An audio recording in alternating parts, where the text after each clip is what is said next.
Indiana doesn't get enough credit when it comes to being absolutely haunted. Everybody thinks cornfields, basketball, and polite Midwestern small talk, but nobody talks about the ghosts.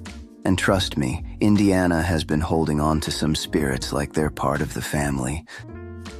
See, Indiana is one of those states where the buildings are old, the basements are darker than your uncle's Facebook opinions, and somebody always knows a story that starts with, "I don't believe in ghosts, but," which is exactly how you know it's about to get wild.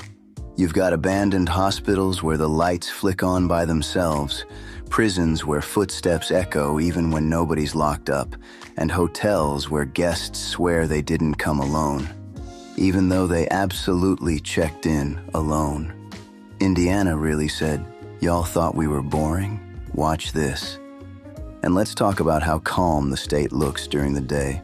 Blue skies, quiet streets, friendly neighbors waving. Then nighttime hits, and suddenly the same building that looked harmless at noon is giving off heavy, "don't stay here after dark" energy. Indiana loves a good jump scare. What makes it worse is the ghosts here don't even seem angry all the time. Some of them are just nosy, like, "Why are you in my hallway?" type energy. You'll be minding your business and suddenly hear footsteps, whispers, or a door opening like they forgot they already passed on. And the stories? Oh, the stories have receipts, police reports, employee testimonies, generations of locals saying, "Yeah, that place, don't go there."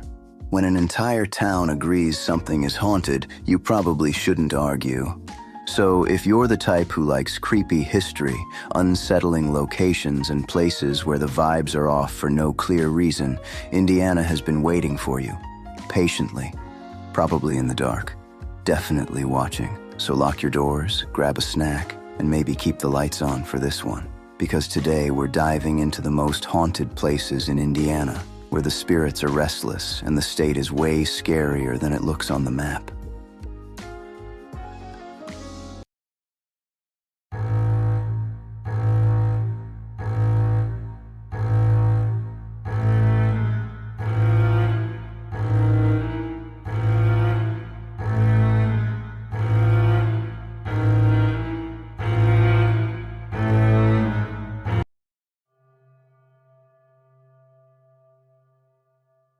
Hannah House sits quietly on the south side of Indianapolis, pretending to be just another old brick house minding its business.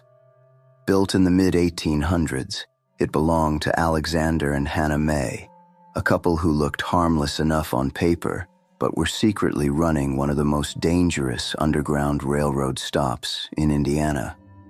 And when I say dangerous, I mean federal prison, public execution, ruin your entire life dangerous.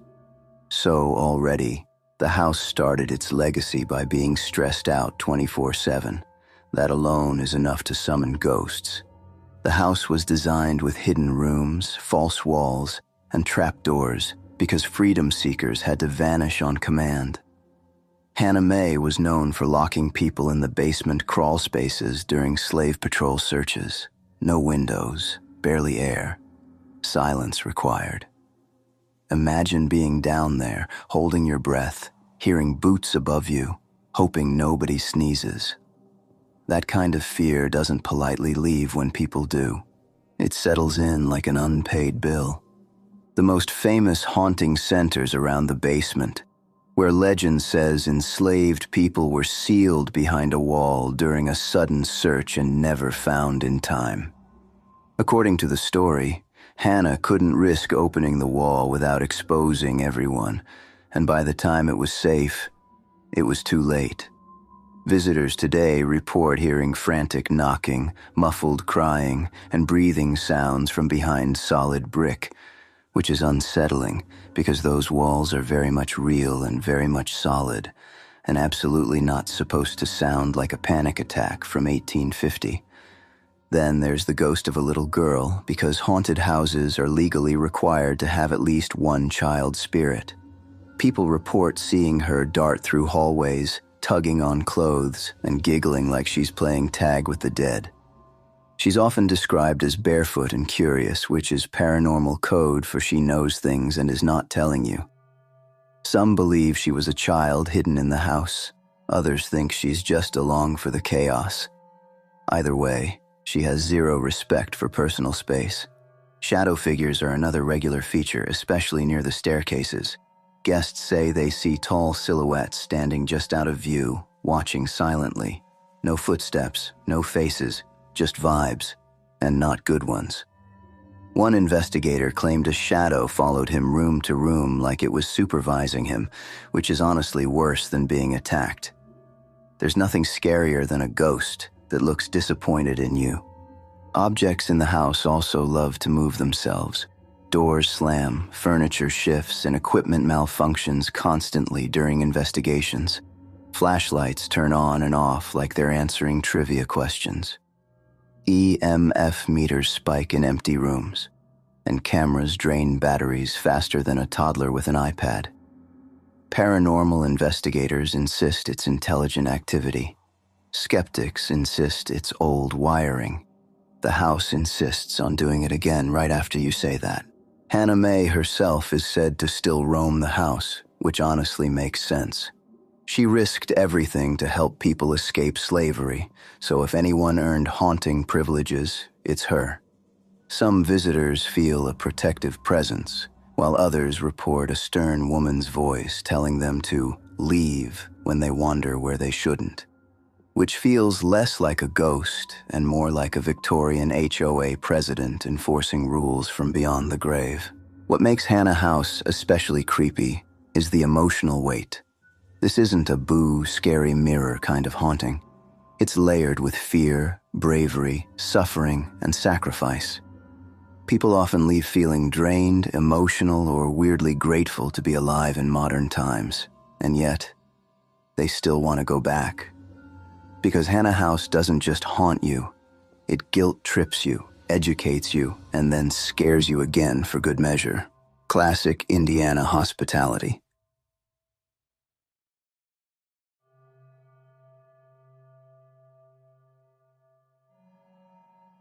The Whispers Estate sits in Mitchell, Indiana, looking like the kind of place where daylight feels optional and common sense politely waits in the car.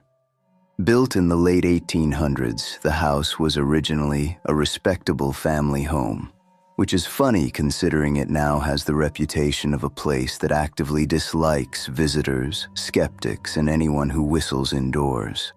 Over the years, it changed owners, fell into disrepair, and eventually earned its spooky nickname after people realized the house has a lot to say. Mostly at 3 a.m., and mostly when you're trying not to panic.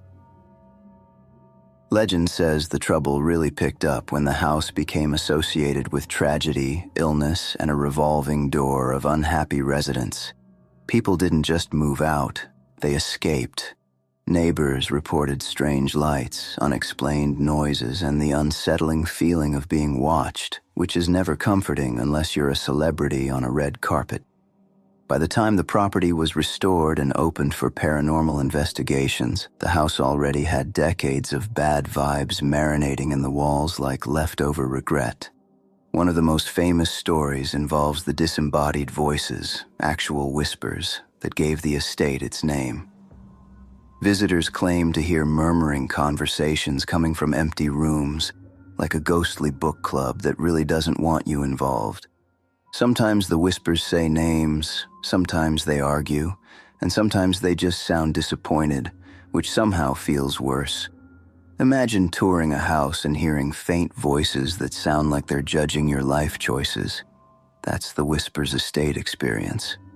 Then there's the little girl ghost, because haunted houses apparently come with a free child spirit whether you ask for one or not. She's often heard laughing, running, or playing when no one's there. Classic ghost kid behavior. Guests report toys moving on their own, tiny footsteps, and that unmistakable feeling that you are absolutely not alone, even though you paid extra to be.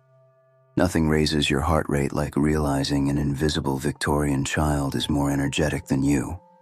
The basement, of course, is where things go from creepy to absolutely not. People report being scratched, touched, or suddenly feeling sick, dizzy, or angry, like the house just decided to download your worst emotions. Some believe darker entities lurk down there, while others think it's just decades of trauma piled up in one damp room. Either way, the basement has the strongest reputation for physical interactions, which is paranormal speak, for the ghosts have hands. Shadow figures are another regular feature, gliding through hallways or standing silently in corners like they forgot why they walked into the room. Doors slam, lights flicker, and electronics go haywire, because ghosts apparently love messing with batteries. Paranormal investigators frequently capture EVPs, cold spots, and motion triggers going off with no explanation, unless the explanation is, "This house is rude." What makes Hoosier State especially unsettling is how consistent the stories are. Different visitors, different years, same voices, same feelings, same shadowy nonsense. Skeptics walk in confident and walk out quiet, which is always a strong sign something went sideways. Even people who don't believe in ghosts often admit the house has a heavy, uncomfortable energy, like the walls are holding grudges. Today, Hoosier State embraces its haunted reputation and welcomes brave souls looking for a scare, a story, or an excuse to sleep with the lights on afterward. It's part historic home, part paranormal hotspot, and part emotional support test you didn't sign up for. One thing's certain, if the house whispers your name, no, it didn't, and you definitely didn't hear it.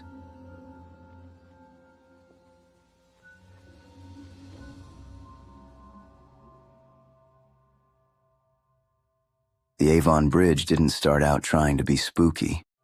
Back in the late 1800s, it was just a hard-working little railroad trestle stretching over White Lick Creek, built to move trains, crops, and the occasional bad decision through central Indiana. No ghosts, no drama, just wood, iron, and the quiet confidence of a bridge that thought it was going to live a peaceful, unhaunted life. Spoiler alert, it did not. By the early 1900s, the trains slowed down, then stopped coming altogether, and the bridge was left alone, with nothing but creaking boards, moonlight, and way too much time to think. Locals say that's when things started to get weird, because apparently, if you abandon a structure long enough, it either collapses or becomes haunted. Avon Bridge chose option 2. The most common story centers around a tragic accident. Depending on who's telling it, someone fell, jumped, or was pushed from the bridge late at night. Details change every time the story is told, which is always a great sign of historical accuracy. What stays the same is the ending. The person didn't make it, and they apparently took that personally. Ever since, people claim to see a shadowy figure pacing the bridge like they're waiting for a train that's been late for 120 years. Then there's the woman in white legend, because no haunted place is legally allowed to exist without one. Drivers swear they've seen a pale woman standing near the bridge or walking along the tracks, only for her to vanish the moment they blink. Some say she looks sad. Others say she looks annoyed, which honestly makes sense. If you died near a bridge, you'd probably be tired of tourists slowing down to stare. Teenagers, being teenagers, have always treated Avon Bridge like a paranormal amusement park. Over the decades, kids have dared each other to walk across it at night, bring flashlights, or say dumb things like, "If there's a ghost, give us a sign." According to legend, the bridge answers by shaking, creaking, or producing footsteps when nobody's there, which is either a ghost or an old bridge doing old bridge things and minding its business. One of the creepiest stories involves phantom lights, small glowing orbs that appear near the bridge or along the tracks. People claim they float, move against the wind, or follow cars for a short distance. Skeptics say it's headlights, reflections, or swamp gas. Believers say it's spirits trying to get attention. Either way, if a mysterious light starts pacing your car at midnight, logic tends to leave the chat.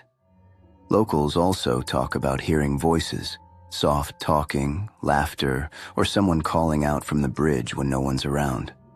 And no, it's never anything helpful like, "Hey, your tire's flat." It's always just enough sound to make you freeze and say, "Nah, absolutely not," before walking very quickly back to your car. Today, Avon Bridge sits quietly, looking harmless in the daylight like it didn't traumatize half the county after dark. Whether you believe the stories or not, one thing's certain. This bridge has spent over a century collecting rumors, fear, and teenage screams like they're souvenirs. And if you ever find yourself there at night and hear footsteps behind you, don't panic. It's probably just the wind. Probably.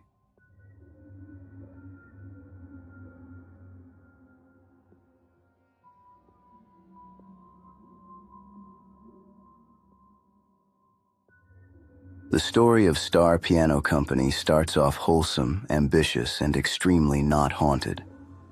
Back in the late 1800s, Star set up shop in Richmond, Indiana, building massive brick factories tucked into the Whitewater Valley. At its peak, the place was booming, pianos rolling out, workers everywhere, music literally being built by hand. It was loud, busy, and alive. Which is important because when a place like that goes quiet later, it never really stays quiet. Star wasn't just any piano company either. This place helped shape early American music, dabbling in phonographs and recordings, with musicians passing through and sounds bouncing off those factory walls day and night. Imagine decades of hammering keys, saws whining, people shouting over machines, melodies being tested over and over. That kind of energy doesn't politely pack up when the doors close. It just hangs around like it forgot to clock out, and close the doors they eventually did. The Great Depression hit, business slowed, ownership changed, and by the mid-1900s, the Star Piano empire faded into silence. Buildings emptied, equipment sat abandoned. Parts of the factory fell into disrepair, nature crept in, and locals started noticing something unsettling. Even when no one was inside, the place didn't act empty. It acted occupied. People began reporting footsteps echoing through long hallways when no one else was there. Voices, muffled, distant, like workers talking just out of sight. Doors creaking open on their own. Cold spots that made no sense in sealed rooms. And every now and then, someone swore they heard what sounded like a single piano key being pressed. Just one note, not a melody. Just enough to make your soul leave your body and file a change of pants request. Then there's the most legendary story, the headless ghost. Yes, headless. Supposedly spotted way back when the factory was still operating, this apparition was said to roam parts of the building, terrifying workers who suddenly decided they were very okay with unpaid time off. Nothing boosts workplace morale like a floating torso, reminding you that safety goggles don't help with ghosts. Later stories leaned more industrial creepy than Victorian horror. A phantom truck allegedly appears near the old loading docks, like it's still trying to make deliveries decades after the company shut down. People have reported hearing engines, seeing lights, then nothing. No truck, no driver. Just the strong feeling that you interrupted someone who was very serious about meeting a shipping deadline from 1943. Walking through the remains of the factory today, witnesses say the building feels alert, like it's listening back. Sounds travel weird. Shadows stretch too long. You'll swear something moved behind you, but when you turn around, it's just brick, dust, and regret. And because it's a piano factory, every unexplained noise feels personal, like the ghosts are judging your rhythm. The funniest part? The hauntings don't feel angry. They feel professional, like the spirits of Star employees are still on shift. Footsteps pacing like supervisors, voices calling out measurements. The occasional dramatic noise like, "All right, everybody, let's focus." If ghosts exist, these ones clearly have a union contract they refuse to break. Whether you believe in ghosts or not, The Star Piano Company has all the ingredients. Massive history, music soaked into the walls, sudden abandonment, and stories passed down with just enough consistency to make you uneasy. It's the kind of place where even skeptics lower their voices without realizing it. Because deep down, nobody wants to be the one who hears a piano play itself and realizes it's warming up.